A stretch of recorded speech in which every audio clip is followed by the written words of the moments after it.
Le Seigneur soit avec vous.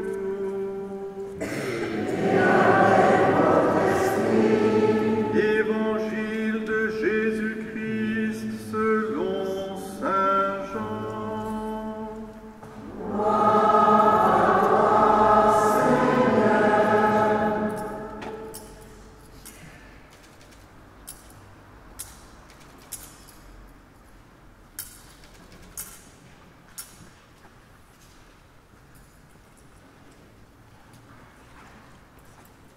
En ce temps-là, Jésus disait à Nicodème, « Nul n'est monté au ciel, sinon celui qui est descendu du ciel, le Fils de l'homme.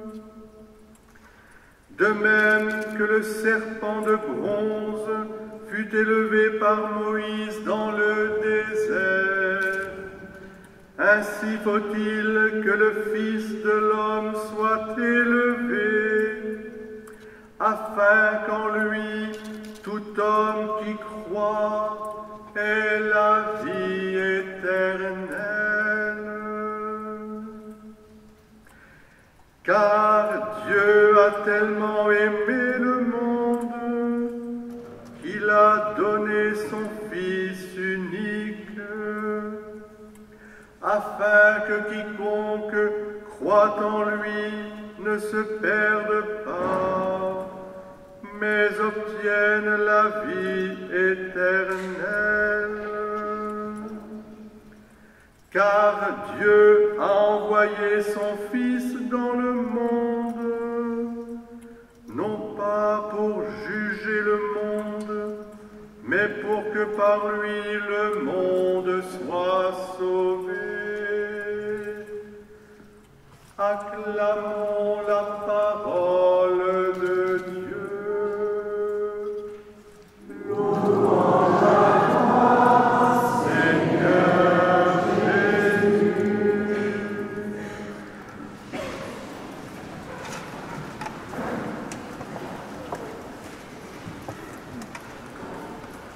Aux croix dressées sur le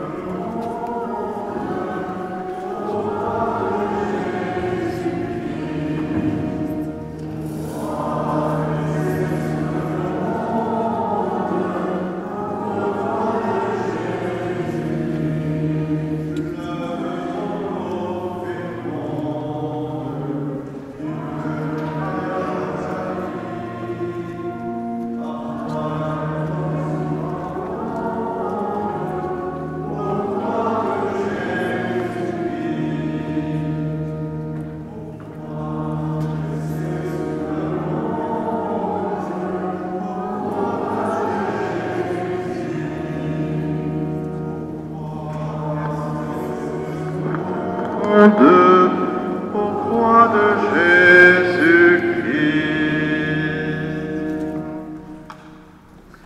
Nous t'adorons, Seigneur, et nous te bénissons parce que tu as racheté le monde par ta sainte croix.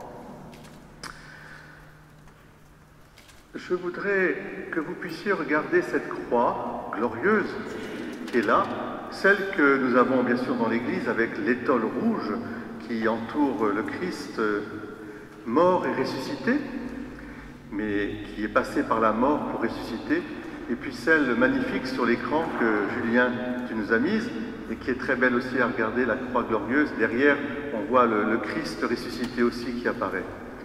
Et simplement, en la regardant pendant quelques secondes, vous laissez regarder par la croix.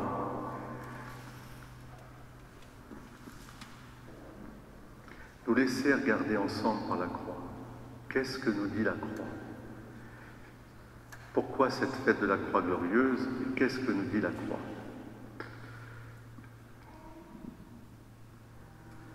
Alors, l'origine de cette fête remonte au IVe siècle, nous le savons, c'est l'invention de la croix par l'impératrice Sainte-Hélène qui a trouvé les reliques insignes de la passion du Christ et qui en a fait, c'est sur ces reliques insignes qu'on a construit ce qu'on appelle la basilique du Saint-Sépulcre, qui est la très grande basilique à Jérusalem qui relate ce mystère de la mort et de la résurrection. Et je voudrais qu'aujourd'hui, simplement, nous puissions nous considérer comme transportés au moment même de la passion du Christ et de sa résurrection. Chacune et chacun d'entre nous, nous avons à nous positionner devant la croix.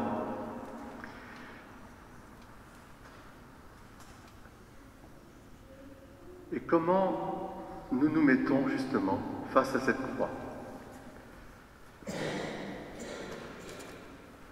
Alors,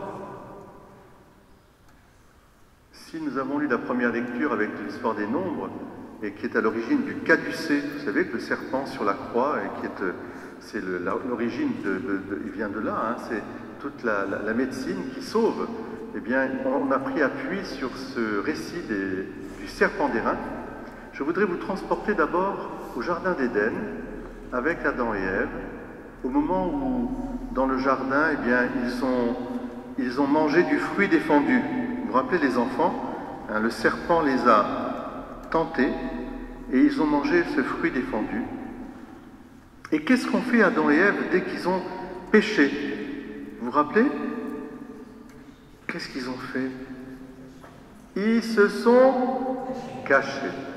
C'est-à-dire qu'au fond, lorsque le péché est entré, ce péché a, je dirais, rompu la communion et donc a produit comme effet premier le fait de rentrer à l'intérieur de soi, de se replier sur soi.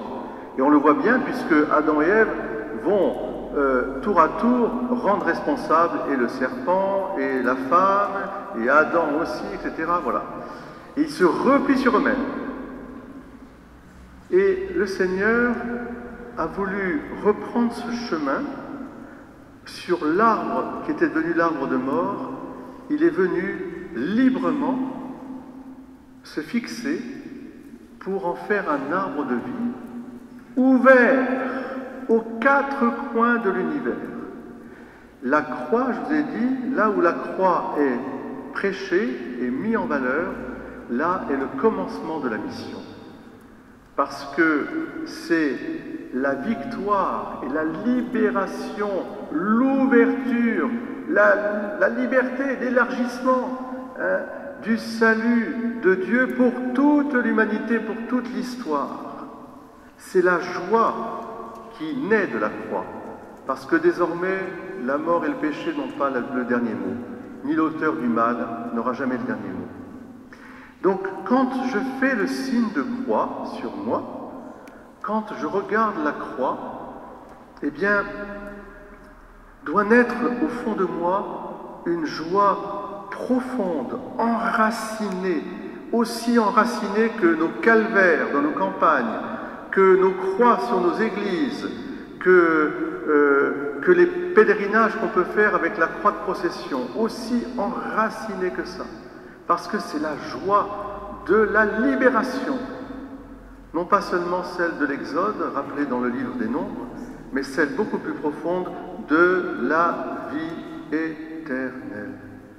Est-ce que vous comprenez ça? L'élargissement. À chaque fois que je fais ce signe de croix, le fruit de cette croix sur moi, c'est d'élargir, de dilater mon cœur aux dimensions de la rédemption du salut pour tous, pour tous les temps, toutes les époques, etc., qui aboutit à la vie éternelle. Gardez bien cela au fond de votre cœur, parce que si vous rétrécissez votre cœur en regardant la croix, ça veut dire qu'il manque quelque chose de la théologie de la croix, qui n'est certainement pas une admiration, une vénération d'un objet du supplice. Mais elle est l'admiration, la vénération de celui qui librement est monté sur cet arbre de la croix pour en faire l'arbre de vie.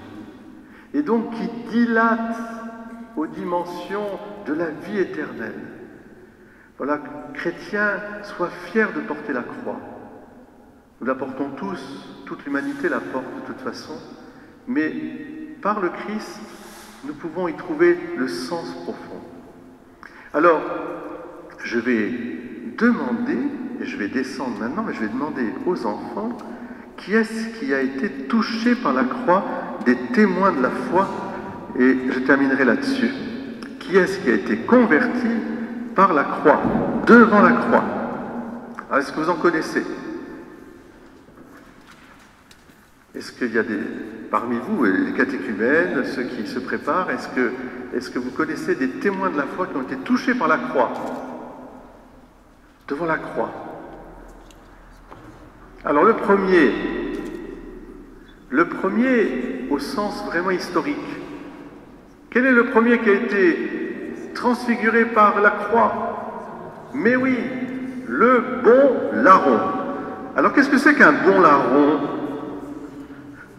Alors un larron, c'était un brigand qui avait été crucifié avec Jésus. Vous vous rappelez?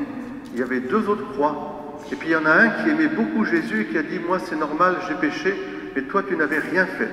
Souviens-toi de moi quand tu seras en paradis. » Eh bien le bon larron, il a été transfiguré par la croix du Christ. Et il a compris que sur cette croix était la source de la libération et du salut. Il était dans sa grande souffrance, il a reçu une grande joie que personne ne lui a enlevée. Le deuxième témoin, alors là un peu plus difficile, au moment de la passion du Christ. Centurion.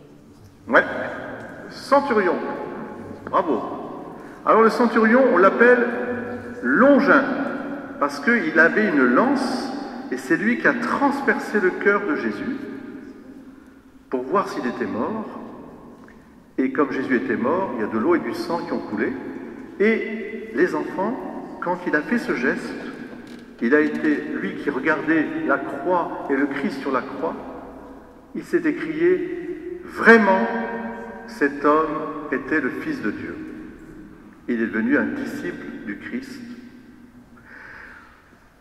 Au fin du XIIe siècle, tout début du XIIIe siècle, il y a quelqu'un qui a été très touché par la croix, qui est un des plus grands saints de l'Église, universellement connu, qui a chanté le Cantique des Cantiques, le Cantique du Soleil, Saint François. Saint François, lui, il voit apparaître le Christ sur la croix et qui lui dit ceci: « Mon bon François, est-ce que tu veux m'aider à réparer l'église qui est en ruine ?» Alors lui, il était dans une petite église en ruine et il a cru qu'il fallait qu'il répare, il l'a réparé d'ailleurs, mais le Seigneur l'appelait à autre chose. Réparer l'église en ruine par la croix. Et vous savez que la croix de Saint François d'Assise, elle est extraordinaire, à la fois de gloire, de paix, et elle attire tout le monde. Il y a les habitants de la terre, il y a les habitants du ciel, il y a même les anges autour de la croix. Autour de la croix, il y a tout. Et puis, il y a aussi une sainte aussi qui a été très très amoureuse de la croix. Une petite sainte, Sainte Thérèse de l'Enfant Jésus, au Carmel. On l'appelle Sainte Thérèse de l'Enfant Jésus et de la Sainte Face. Sainte Thérèse de l'Enfant Jésus et de la Sainte Face. Parce qu'elle avait une grande dévotion pour Jésus dans sa passion. À la fois le petit Jésus, comme celui qui est sur la croix. Et alors, elle aimait bien enlacer la croix, comme Marie-Madeleine aussi le faisait, au pied de la croix. Et donc, elle était aussi une grande dévote de la croix. Puis enfin, je termine par un grand saint de notre temps moderne, un Italien aussi encore, le Padre Pio. Alors, le Padre Pio, lui, les enfants, il aimait tellement la croix, il a tellement compris que la croix était libération et salut, que la croix n'était pas quelque chose de morbide, mais au contraire quelque chose d'un arbre de vie. Il l'a tellement vécu depuis petit qu'un jour, comme pour Saint François, le Seigneur lui a fait la grâce, mais quelle croix, d'être transfixé, c'est-à-dire sur son corps, d'avoir les marques de la passion du Christ. Les mains, les pieds et son côté qui saignait, qui était comme cloué, en fait. Et il revivait la passion du Christ. Padre Pio de Pietrelcina, vous verrez si vous pouvez aller voir sur Internet, vous verrez très bien, il y a un très beau film qui a été fait sur le Padre Pio, mais on a même les images d'archives parce qu'il est décédé, pour les enfants ça fait loin, mais pour nous c'est pas très loin, en 1968. C'est tout proche, et son corps est intact. Et voilà, il est un grand amoureux de la croix. Alors voilà, les anciens, et je termine là-dessus, disaient une phrase en latin que vous allez bien retenir. Ad lucem per crucem. Si je veux aller à la lumière, il faut que je passe par la croix. Parce que la croix est glorieuse, elle est victoire. Ad lucem per crucem. On le redit ensemble. Ad lucem per crucem. Vous connaissez le latin, voyez. Donc, in nomine Patris et Filii et Spiritus Sancti. Amen.